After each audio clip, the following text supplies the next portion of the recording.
بسم الله الرحمن الرحيم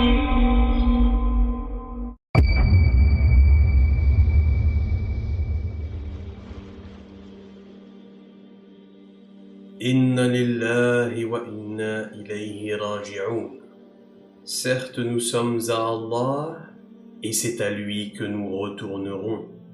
Nous sommes tous à Allah. Il est par définition.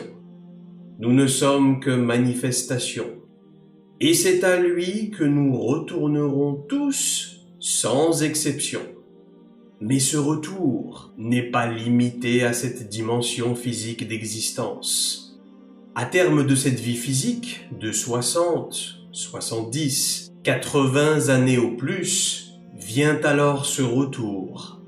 Un retour qui continue et qui persiste éternellement, à travers une succession d'univers métaphysiques. Nous retournons à Allah, nous retournons à la perfection absolue. Mais la manière avec laquelle nous retournons à lui va dépendre de nos actions commises dans cette dimension physique d'existence. Cela va dépendre de ce que nos mains ont acquise dans cette vie d'ici-bas. À quel point on s'est consacré à Allah subhanahu wa ta'ala. Qu'est-ce qu'on a fait pour lui exactement? Comment s'est-on débrouillé dans cette quête de l'accomplissement de cette servitude divine?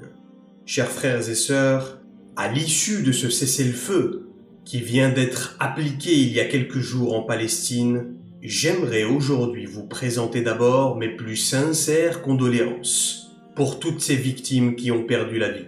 Et en même temps, ça va peut-être surprendre, mais j'aimerais aussi vous exprimer à tous toutes mes félicitations. Pourquoi ces condoléances? Et pourquoi ces félicitations simultanément? D'abord, des condoléances car malheureusement, nous avons perdu ces gens, au sens propre du terme. La Ummah a perdu encore quelques-unes de ses perles rares. Vous savez, ces Palestiniens, à chaque fois qu'on en perd, eh bien c'est la Ummah tout entière qui se sépare de ces gens qui manifestent les attributs divins à la perfection. Ces gens qui manifestent tout au long de leur vie les attributs d'Allah tels que Al-Qawi, le Tout-Puissant, Al-Qadir, le Tout-Capable, Al-Dafi', Al-Rafi', Al-Wali, Al-Adl, l'absolument juste, Al-Muntaqim, le vengeur absolu. Tous ces attributs divins étaient manifestés dans leur forme maximale par ces victimes palestiniennes, tous sans exception, jeunes, vieux, femmes et enfants. Les gens de ce peuple palestinien sont génétiquement prédisposés à résister à l'oppresseur depuis des générations et des générations. Toute leur vie est un combat contre le mensonge, contre l'oppression et l'injustice. Ils sont l'écho de notre époque, du martyr de Sayyidina al-Hussein alayhi salam, le petit-fils du prophète Mohammed sallallahu alayhi wa sallam qui fut décapité à Karbala. Et de ce fait, nous sommes tristes de nous séparer de gens qui sont en fait des habitants d'Al-Firdaus al-A'la. Si vous avez l'occasion d'aller en Terre Sainte et de rencontrer des Palestiniens, demandez-leur de prier pour vous et demandez-leur de ne pas vous oublier le jour du jugement. Car je vous jure par Allah que la plupart d'entre eux sont de futurs habitants d'Al-Firdaus al-A'la, la plus haute dimension du paradis. Et en même temps, j'aimerais vous exprimer toutes mes félicitations. Pourquoi? Pourquoi des félicitations alors qu'il y a des morts? Eh bien parce que nous croyons en une dimension métaphysique de l'au-delà. Notre point de vue tawhidi, ne se limite pas à cette dimension physique d'existence. Nous croyons réellement que notre existence continue à travers l'écho d'une conscience éternelle qui retourne perpétuellement à Allah. وَلَا تَقُولُوا لِمَنْ يُقْتَلُ فِي سَبِيلِ اللَّهِ أَمْوَاتٌ Ne dites pas de ceux qui sont tués dans la voie de Dieu qu'ils sont morts. Bal ahya'un walakin la tash'urun. Non, ils sont bien vivants, mais vous ne le percevez pas. Le Créateur nous dit que ceux qui ont été tués dans la voie d'Allah, oui, ils sont maintenant dans l'au-delà. Ils sont effectivement dans la dimension métaphysique d'existence. Mais ils sont libres, ils peuvent maintenant exercer une influence, et cela même sur cette dimension physique d'existence. وَلَا تَحْسَبَنَّ الَّذِينَ قُتِلُوا فِي سَبِيلِ اللَّهِ أَمْوَاتًا. Dans un autre verset. Non, ne crois certainement pas que ceux qui sont tués dans le chemin de Dieu sont morts. بَلْ أَحْيَاءٌ عِنْدَ رَبِّهِمْ يُرْزَقُونَ. Ils sont en réalité bel et bien vivants, et ils reçoivent auprès de leur Seigneur de ses bienfaits.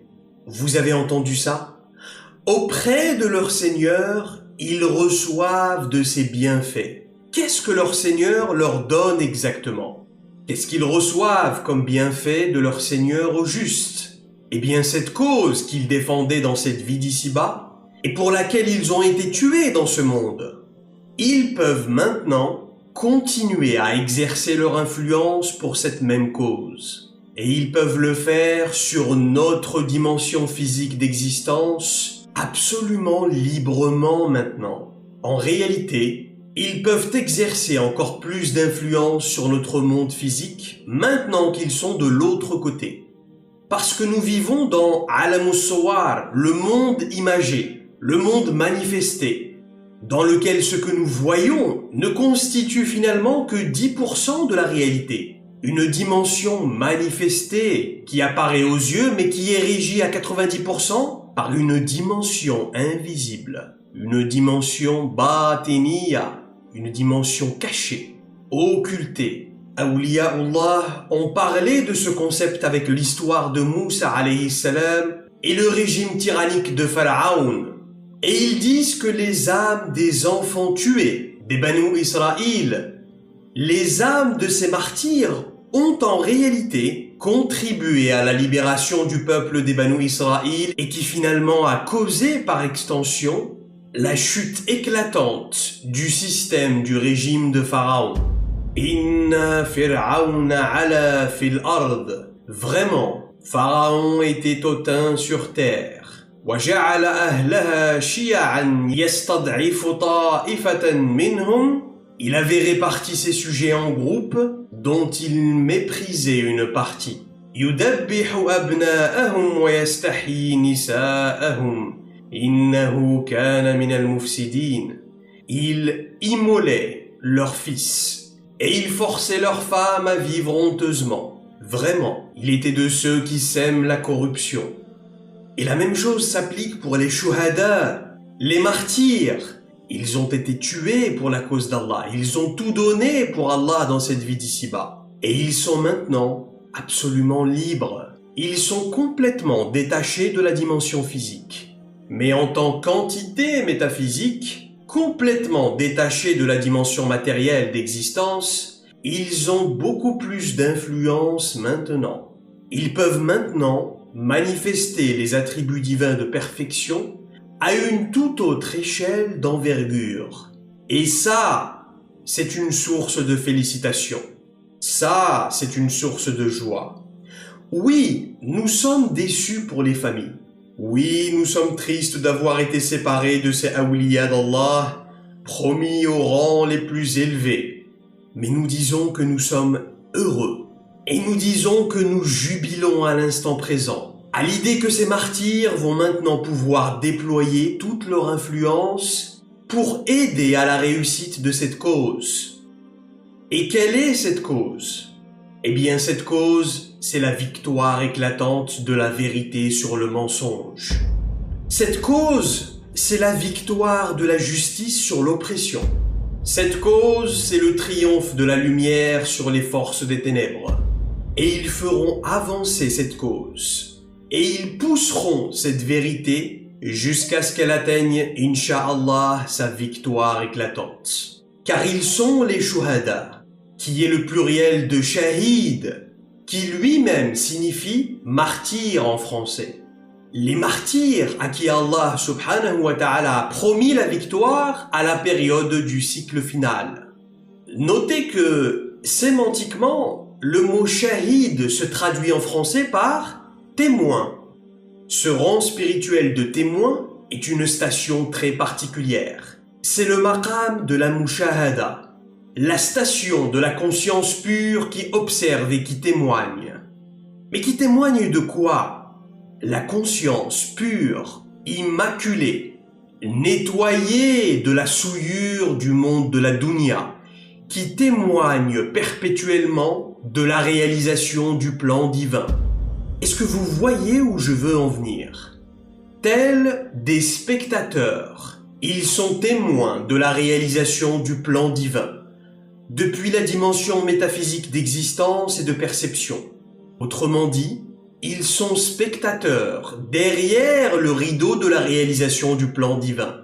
Et non seulement ils témoignent, mais ils contribuent eux aussi à la réalisation de ce plan divin.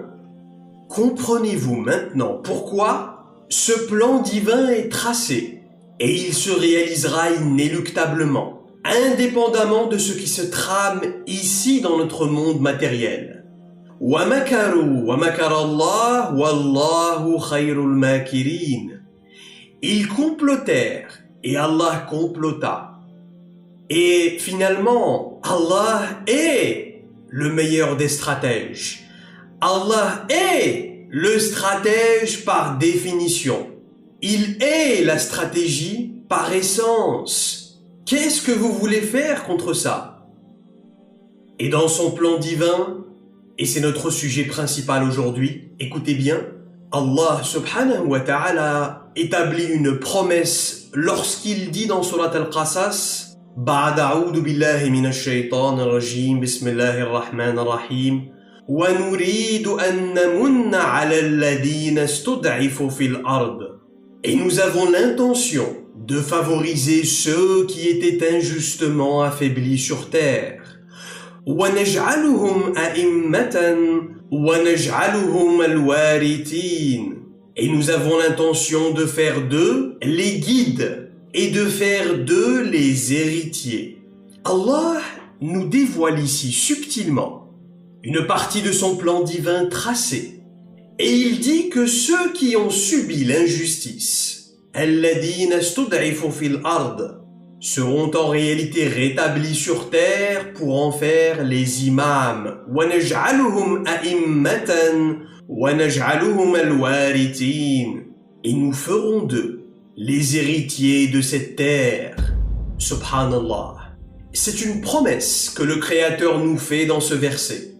Nous avons la volonté, nous avons l'intention que ceux qui ont été opprimés durant leur vie, ceux qui ont subi les injustices, Allah subhanahu wa ta'ala nous promet qu'il les rétablira, qu'il les ramènera sur terre afin qu'ils en héritent l'autorité.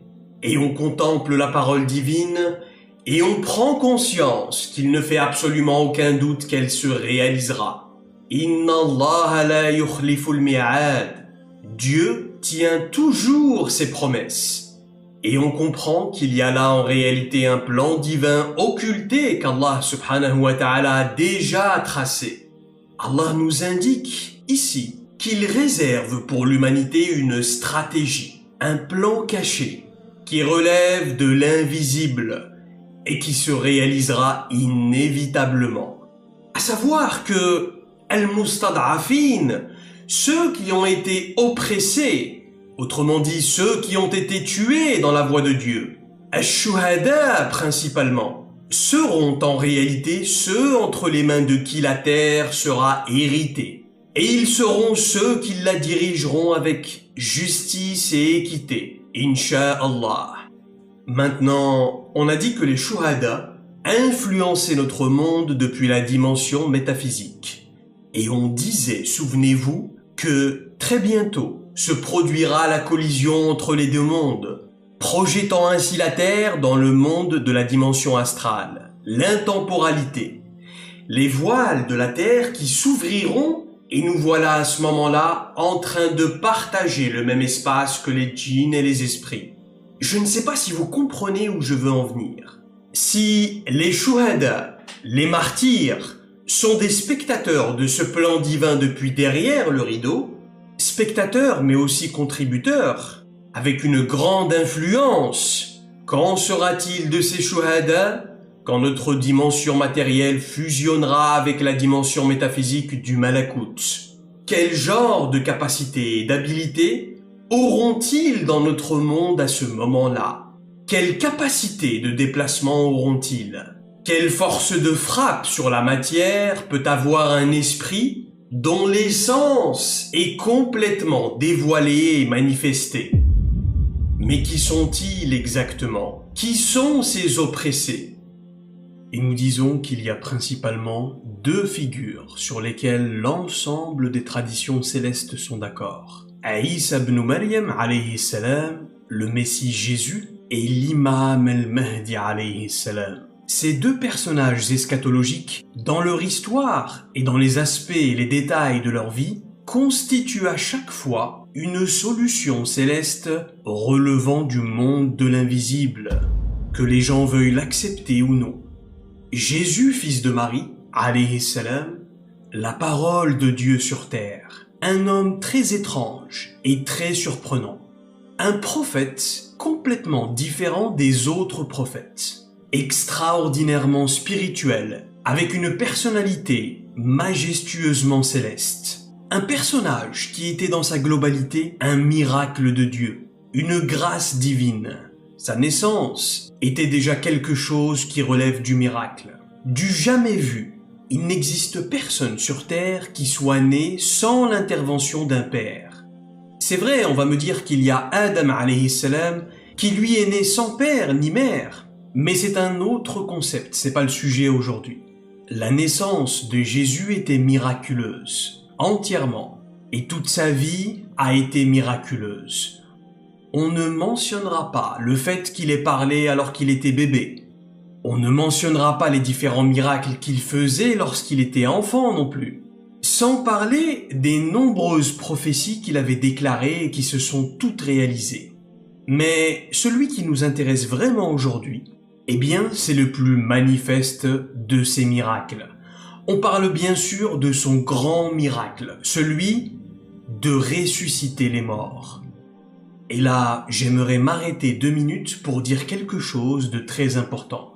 Si on observe l'histoire, chaque fois que le miracle de Dieu est grand et extraordinaire, celui qui croit et qui accepte le monde de l'invisible devient encore plus croyant et encore plus ferme dans sa foi dans le monde de l'invisible. D'un autre côté, celui qui n'est pas habitué à accepter et à côtoyer le monde de l'invisible, ou qui n'a pas reçu une éducation ghaibiyya, invisible, celui qui ne prend pas en compte le facteur de la dimension batiniyya, la dimension subtile, dans son jugement des différentes situations de la vie, eh bien celui-là risque au contraire de voir sa mécréance grandir devant de tels miracles. Lui verra sa foi se détériorer lorsqu'il sera exposé à de grands miracles tels que celui-là. En fait, plus le miracle est grand et incroyable, plus l'intellect de la personne se retrouve incapable de l'assimiler. Si la personne n'a pas une foi inconditionnelle, une foi inébranlable en l'invisible, eh bien elle se retrouve à ce moment-là déstabilisée.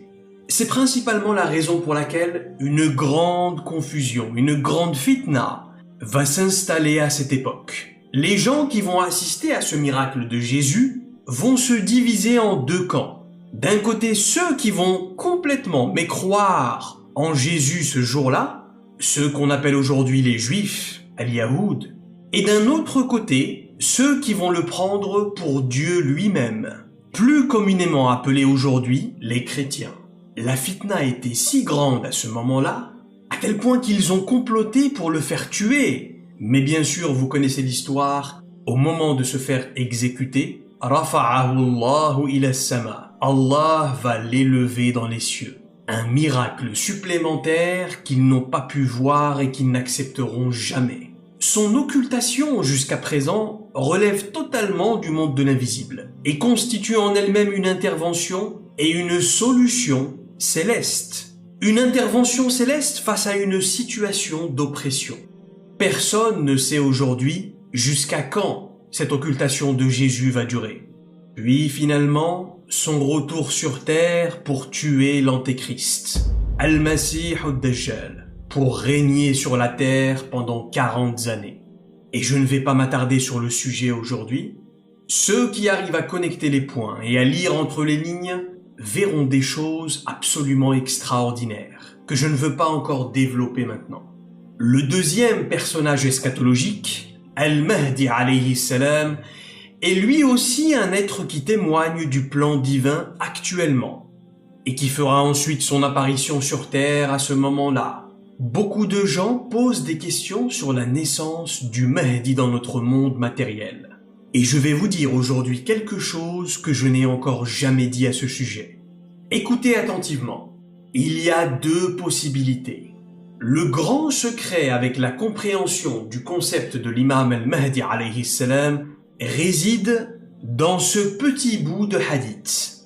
Le fameux hadith de la préparation de l'imam, l'ancêtre du Mahdi alayhi salam, Ali ibn Abi Talib karramallahu wajhu wa salamullah wa ridwanuhu alayhi, rapporte que le messager d'Allah sallallahu alayhi wa ala alihi wa sahbihi wa sallam a dit une fois: Al-Mahdi min Ahlul Bayt. Le Mahdi est de nous les Ahlul Bayt. C'est-à-dire qu'il est de la descendance de la maison prophétique. Yuslihuhu Allahu fi layla. Allah le préparera. Allah le revêtira en une seule nuit. Maintenant, je vais être entièrement transparent avec vous. Il y a deux hypothèses.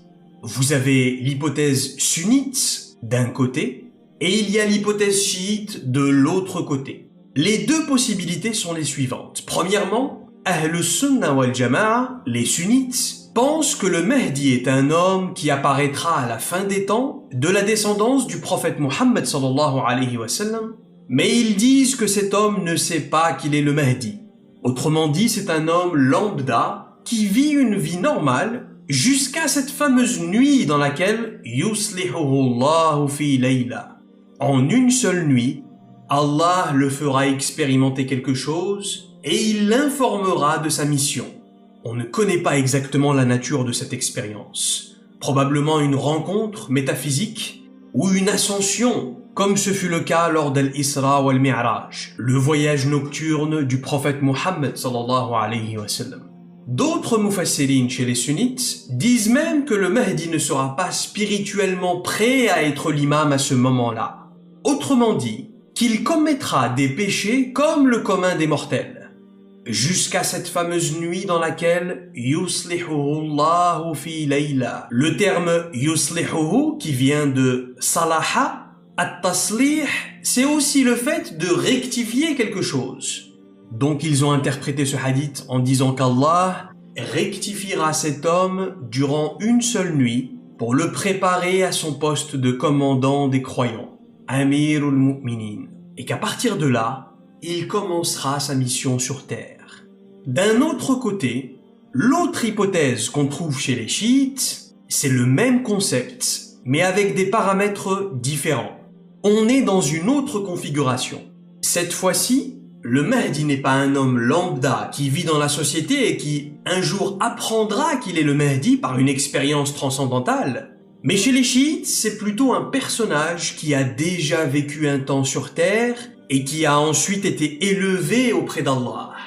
Un être qui n'a pas encore expérimenté ce qu'on appelle al-maout, la mort. Autrement dit, un être qu'Allah a choisi d'occulter pour un certain temps, avant de le renvoyer sur terre, exactement comme Jésus, fils de Marie, alayhi salam. Ils disent que cet homme est le 12e imam des Ahlul Bayt, né de l'imam Hassan al-Askari, salamullahu alayhi, et ils disent qu'il aurait été occulté par Allah à l'âge de 5 ans, alors que le calife despote de cette génération le cherchait pour le tuer. tout comme les califes avaient coutume de traquer et d'assassiner tous les descendants du prophète à cette époque. Maintenant, ce qui est vraiment surprenant, c'est que certains ulama sunnites ont accepté cette version, subhanallah. Comme par exemple Al-Sheikh Muhammad Nazim Haqqani rahmatullahu alayh, que beaucoup d'entre vous connaissent, le pôle et le dernier cheikh de la tariqa naqshbandiya, un être complètement réalisé, un véritable cheikh kamil, comme on n'en voit plus aujourd'hui. Al-Sheikh Nazim rahmatullahu alayh est un des walis à qui Allah avait donné un très grand kashf, c'est-à-dire un grand dévoilement du cœur. Il était un cheikh très respecté de tous les madahib de Ahl Sunnah wal Jama'a, le monde sunnite. Mais avant sa mort, Cheikh Nazim avait révélé, je cite, « Parmi les gens de Ahl Sunnah wal Jama'a, ceux qui seront les compagnons de l'imam al-Mahdi sont ceux qui savent que le Mahdi est le fils de Hassan al-Askari. » Et il a été interrogé une autre fois au sujet de l'identité de l'imam al-Mahdi, et sa réponse fut cette fois-ci encore « L'imam al-Mahdi qui apparaîtra bientôt est le 12e imam, le fils de Hassan al-Askari. » Fin de la citation. Donc, aussi surprenante qu'elle soit, cette hypothèse est à prendre en compte dans notre quête de vérité. Si des gens comme Cheikh Muhammad Nazim rahmatullahu alayh en sont arrivés à cette conclusion dans leur quête de vérité de toute une vie de purification de l'âme, c'est qu'Allah subhanahu wa ta'ala leur a révélé quelques secrets sur le sujet. Maintenant écoutez attentivement, car j'aimerais vous proposer aujourd'hui une troisième hypothèse. Et c'est une inspiration qui continue de tomber dans mon cœur depuis plusieurs années maintenant. Et c'est quelque chose que je n'ai encore jamais dit. Selon moi, il pourrait y avoir une troisième possibilité qui se trouverait au croisement de ces deux hypothèses. Car souvenez-vous, nous aspirons à marcher sur les pas de Sayyidina al-Khidr alayhi salam. Alors, nous sommes toujours à la recherche de la conjoncture entre les deux océans, Majma' al-Bahrain. C'est là que la vérité se cache très souvent.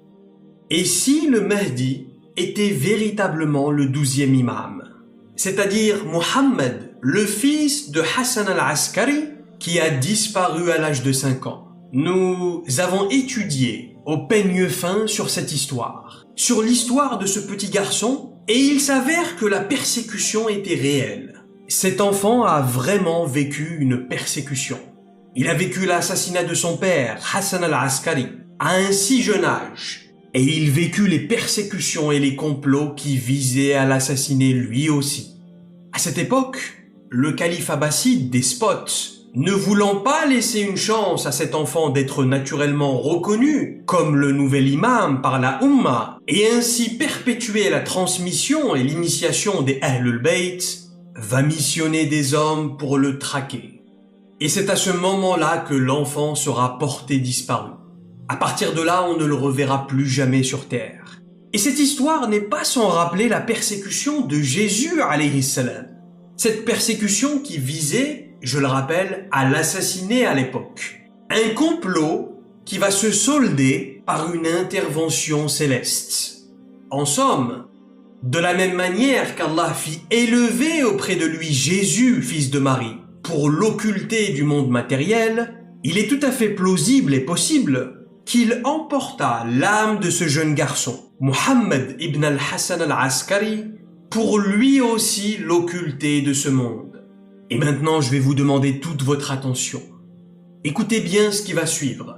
On sait par exemple qu'Allah subhanahu wa ta'ala va manifester le Dajjal, l'Antéchrist, dans un corps humain. Al-Masih ad-Dajjal sera mi-humain, mi-djinn. Et le mot djinn ici fait référence aux entités du monde invisible. Al-Masih ad-Dajjal n'est pas de la race des djinns. Attention. Le Dajjal est un esprit, c'est une entité, c'est une créature qu'Allah a créée simplement pour cette mission. Et on sait que cette entité devra fusionner avec le corps d'un être humain pour se manifester dans le monde matériel sur Terre. Si c'est le cas pour le Dajjal, Alors je pense que la même hypothèse avec le Mahdi est aussi à prendre en considération.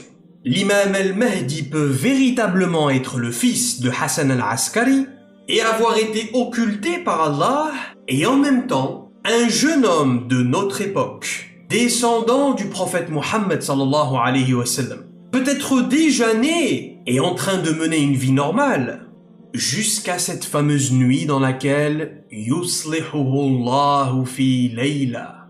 Est-ce que vous comprenez ce que je dis? Yuslihuhu Allahu fi layla, Allah le revêtira en une nuit.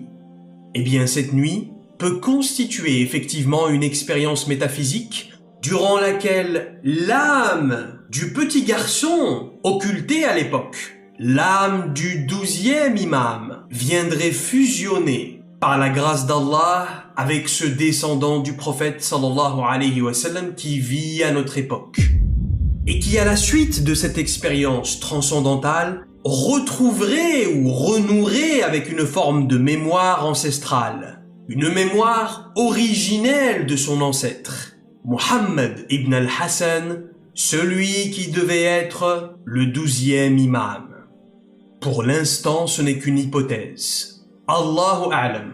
Ce n'est pas la conclusion définitive de mon étude sur le sujet, mais c'est une possibilité à prendre en considération au vu des preuves qui s'accumulent dans ce sens.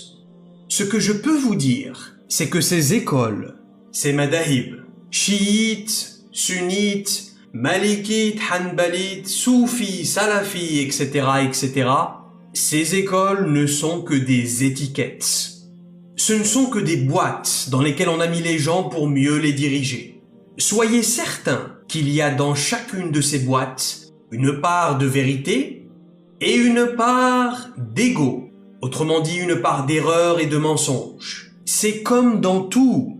C'est la nature humaine, en fait. Et ne vous imposez donc pas des interdictions de consulter ou d'étudier tel ou tel madhab, car cela freinerait votre quête de vérité. Cela paralyserait votre quête de la vérité absolue. Notre grand problème aujourd'hui, c'est que j'ai été éduqué au salafisme, par exemple. Je m'identifie donc profondément au salafisme. Et donc tout ce qui n'est pas salafi devient interdit pour moi. Parce que potentiellement c'est de l'égarement. Voilà le grand problème de notre Ummah. Non, la recherche de Ulul Albab, ceux qui méditent sur la création d'Allah, les gens de la quête de la vérité, eh bien la recherche de cela doit toujours être holistique, globale. Elle doit toujours prendre en compte toutes les différentes dimensions d'une réalité, toutes les forces contradictoires qui sont en jeu. C'est ça, la vérité. La vérité se trouvera toujours dans la résultante globale des forces contradictoires. Là, juste au milieu, se trouve la vérité.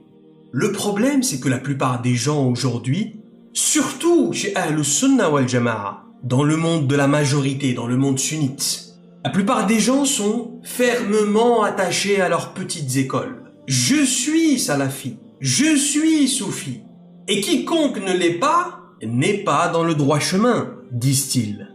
Et le Mahdi alayhi salam viendra précisément pour abolir toutes ces écoles juridiques et tous ces courants de pensée qui ont divisé la Ummah.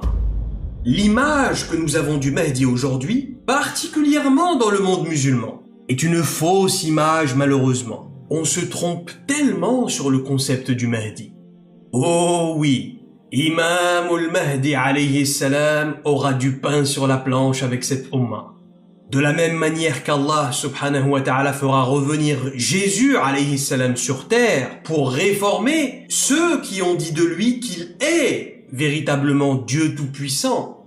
L'imam al-Mahdi alayhi salam viendra lui aussi pour réformer et faire le ménage dans notre Ummah, en commençant par rétablir sur terre la religion originelle, c'est-à-dire la conjoncture des vérités de toutes les traditions spirituelles authentiques, ce qu'Allah appelle dans le Coran ad-din al-qayyim, la tradition primordiale. Pensez-vous un seul instant que l'islam que nous pratiquons aujourd'hui est l'islam que pratiquait Nabi Muhammad sallallahu alayhi wa sallam?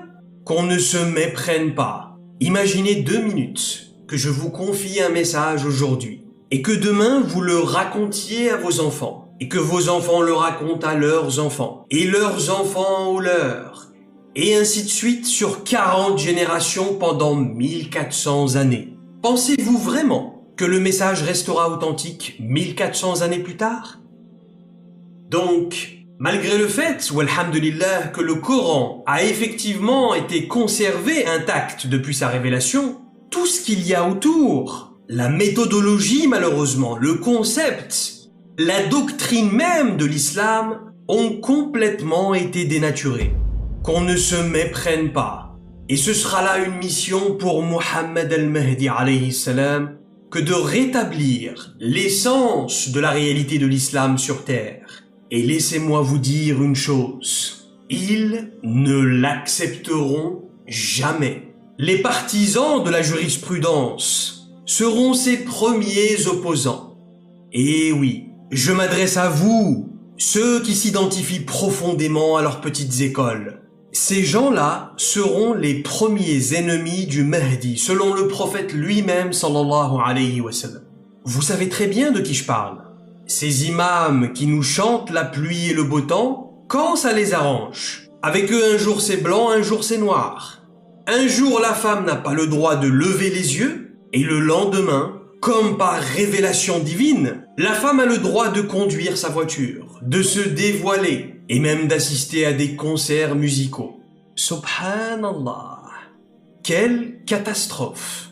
C'est choyour qui gardent leurs fidèles dans une ignorance totale, en les forçant à répéter des rituels et en les forçant à obéir à des lois sans jamais en saisir le véritable sens, juste parce que c'est comme ça, juste parce que vous devez craindre l'enfer, comme s'ils étaient les garants de notre entrée au paradis ou en enfer, comme s'ils avaient les clés de l'enfer, subhanallah. Et surtout, ne jamais chercher à apprendre ou à réfléchir par soi-même. Non, non, non. Il m'a même été rapporté que certains imams enseignaient qu'il ne fallait pas lire le Coran en essayant de le comprendre par soi-même. Car, paraîtrait-il, nous n'aurions pas la capacité de le comprendre par nous-mêmes. Et qu'il fallait donc laisser les docteurs de la loi et de la jurisprudence réfléchir dessus à notre place. Quelle catastrophe! Pas étonnant que la Oumma soit dans son état le plus pitoyable de nos jours. Mais le Mahdi alayhi salam, le seul et véritable imam, viendra manifester sur terre le système Dhul Qarnayn. Inna makkanna lahu fil ardi wa ataynahu min kulli shay'in sababa. Vraiment, nous avons affermi sa puissance sur terre et lui avons donné libre voie à toute chose. Autrement dit, il viendra avec des outils célestes pour manifester sur terre le plan divin. Que cela plaise ou non, qu'il l'accepte ou qu'il ne l'accepte pas. L'avènement du Mahdi constituera la période dans laquelle il n'y a plus d'objection possible à ce moment-là. C'est terminé. Maintenant concernant Jésus, Isa ibn Maryam alayhi salam, pour lui aussi ce ne sera pas facile. En réalité, dès que Jésus apparaîtra, son challenge commencera immédiatement. Pourquoi?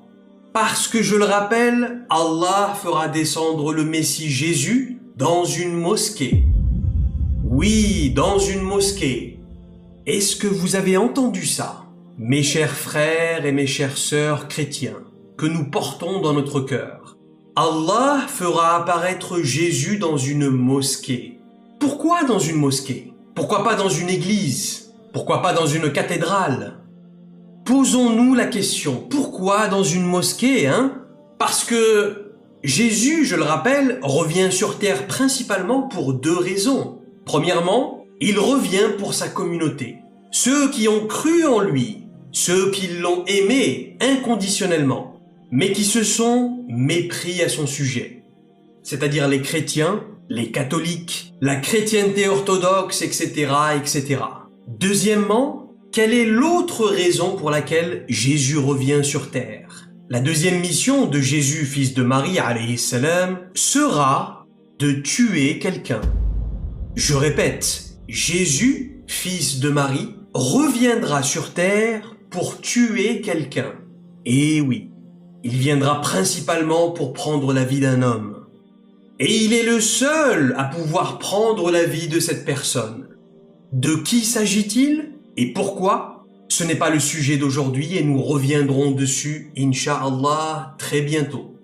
Mais alors pourquoi? Pourquoi est-ce qu'Allah choisit de renvoyer le Messie sur terre en le faisant apparaître dans une mosquée? Parce que Jésus reviendra principalement pour sa communauté avant tout, comme on vient de dire.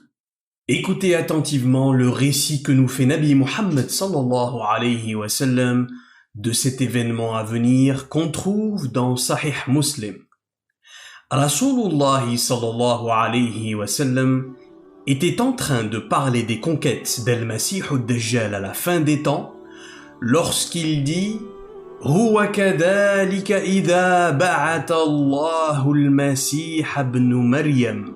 Et c'est à ce moment-là que Dieu enverra le Messie, fils de Marie. فَيَنْزِلُ عِنْدَ الْمَنَارَةِ الْبَيْضَاءِ شَرْقِيَّ دِمَشْقَ.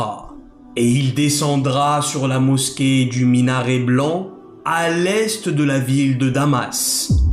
مَهْرُدَتَيْنِ وَاضِعًا كَفَّيْهِ عَلَى أَجْنِحَةِ مَلَكَيْنِ. Vêtu de 2 pièces de tissu jaune safran, les mains sur les ailes de 2 anges. Et le prophète continue en disant, lorsqu'il inclinera sa tête, des gouttes de sueur sembleront tomber, et lorsqu'il la relèvera, des perles jailliront dans toutes les directions. Le prophète sallallahu alayhi wa sallam décrit le Messie comme étant un homme de taille moyenne, une large poitrine, des cheveux longs et bouclés, qui ont un aspect luisant. Il dit qu'on a l'impression qu'ils sont mouillés, mais sans vraiment l'être. Et il a le teint rouge, dit Rasulullah sallallahu alayhi wa sallam. Certainement pas blond aux yeux bleus tel qu'on nous le décrit. Le teint rouge, ça vous rappelle quelque chose? Les Indiens d'Amérique, plus communément appelés les peaux-rouges. Les peaux-rouges ont ce teint ni clair ni foncé, entre les deux. Maintenant, qui sera présent ce jour-là pour accueillir le Messie? Et dans un autre hadith, le prophète sallallahu alayhi wa sallam met en avant l'état extatique des gens qui seront présents dans cette mosquée du minaret blanc qui se situe à l'est de Damas à cet instant-là, lorsque le Messie fera sa descente par la grâce d'Allah. Écoutez bien ce que dit le prophète. كيف أنتم إذا نزل ابن مريم فيكم وإمامكم منكم. كيف أنتم, dit le prophète sallallahu alayhi wa sallam. Comment serez-vous? Dans quel état vous retrouverez-vous lorsque le fils de Marie descendra sur vous? وإمامكم منكم. Alors que votre imam est parmi vous à ce moment-là.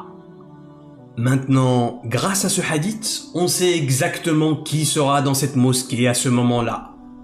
Dans cette mosquée, l'imam al-Mahdi alayhi salam et les gens qui seront avec lui, ses ministres, ses compagnons, seront rassemblés à ce moment-là pour prier Salatul Fajr, la prière de l'aube, dans la dernière partie de la nuit. Et c'est à ce moment précis qu'Allah subhanahu wa ta'ala fera descendre à leur côté le Messie, Jésus, fils de Marie alayhi salam. Kayfa antum, dans quel état serez-vous à ce moment-là, dit le prophète sallallahu alayhi wa sallam. Car en réalité, les gens qui assisteront à la descente de Jésus seront extrêmement surpris, absolument stupéfaits et abasourdis. Et tout le monde ne comprendra pas ce qui se passe à ce moment-là. Imaginez la scène comme si vous y étiez. Un homme vêtu de 2 étoffes jaunâtres est en train de descendre du ciel dans la mosquée, les mains sur les ailes de 2 anges. Et à cet instant précis, Al-Mahdi alayhi salam lèvera la voix pour dire « Voici l'enfant de Marie ». C'est exact, c'est le Mahdi lui-même qui le reconnaîtra. c'est l'imam qui l'identifiera. Et par conséquent, on prend conscience que l'histoire se répétera ici encore une fois. Car la même scène avait eu lieu, rappelez-vous, lors de la première apparition de Jésus sur terre, à l'époque où Allah l'avait envoyé comme le Messie aux enfants d'Israël. On se souvient que durant cette période, c'était son cousin, Jean le Baptiste, Yahya alayhi salam, qui avait joué le rôle de celui qui identifie le Messie, en disant aux gens « Le voilà, l'homme que vous attendiez, voilà votre Messie ». Et de la même manière, lors de son second avènement, plus communément appelé la Sainte Parousie, le retour glorieux du Christ pour établir le califat d'Allah sur terre, le royaume de Dieu promis. Et cette fois-ci, ce sera Imam al-Mahdi alayhi salam qui l'identifiera en disant « Voici le fils de Marie ». Où en sommes-nous aujourd'hui sur la fresque chronologique par rapport à cet événement ? Pourquoi est-ce qu'Allah a choisi de faire descendre Jésus dans cette mosquée à ce moment-là précisément? Et surtout, quelle est l'implication de cette rencontre entre le Messie et le Mahdi pour l'avenir de la communauté de Dieu? Et nous verrons tout ça dans une prochaine conférence, Inch'Allah. Bismillahirrahmanirrahim. Wal asri innal insana lafi khusr. إلا الذين آمنوا وعملوا الصالحات وتواصوا بالحق وتواصوا بالصبر